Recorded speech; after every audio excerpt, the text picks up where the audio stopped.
எந்த வயசுல இப்ப வந்திருக்காரு பத்தியில. இளமை இருக்கும்போது இந்த வீணா போன வயல்களா உழைச்சிட்டு அதில் நான் திமுகவில் இருந்தேன். சரிதான் சரிதான். அப்ப துரோகத்தில் முதல் துரோகம் நீங்க ஆரம்பிச்சதுதான். அடுத்து அதை விட கடைசியா இப்ப இங்க வந்து வீதியில நிக்கிறப்பல முதலே சரி பண்ணியிருந்தா நானும் என் தம்பி வீதிக்கு வந்திருக்க மாட்டான். புரியுதா? அது சேகுவாரா இருக்கான்ல, சேகுவாரா உட்கார்ந்து நண்பர்களோட அரசியல் பேசிட்டு இருக்காப்ல. சேகுவாரா படிச்சுக்கிட்டு இருக்கான், மருத்துவரா படிச்சுக்கிட்டு இருக்கான், டாக்டருக்கு. நண்பர்களோட அரசியல் பேசிட்டு இருக்கும்போது அவங்க அப்பா வந்து இவங்களோட எல்லாம் சேராத, நோ பாலிடிக்ஸ், இவங்களோட எல்லாம் சேர்ந்து அரசியல் பேசக்கூடாது, படிக்கிற வேலையை பார். அவங்க அப்பா சேகுவாரா.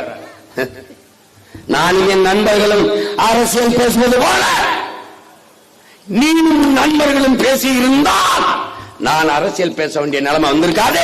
நான் படிக்கிற வேலையை பார்த்திருப்பேன். இதான் இப்ப எங்க ஐயாட்ட கேட்க வேண்டியது இருக்கு. அவரை மட்டும் காட்டு, எல்லாரும் தான் அவர் அவரு குற்றாலி எல்லாரும் தான், நானும் தான், இவரும் தான்.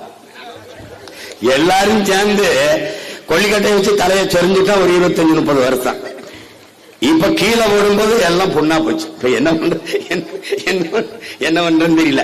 20 அம்சம் கோரிக்கை. இப்ப எவன் காதல விழ போகுது? ஒண்ணும் கிடையாது. இப்ப ஓட்டு ஒண்ணு இருந்துச்சு எங்களுக்கு, அதையும் எஸ்ஐஆர்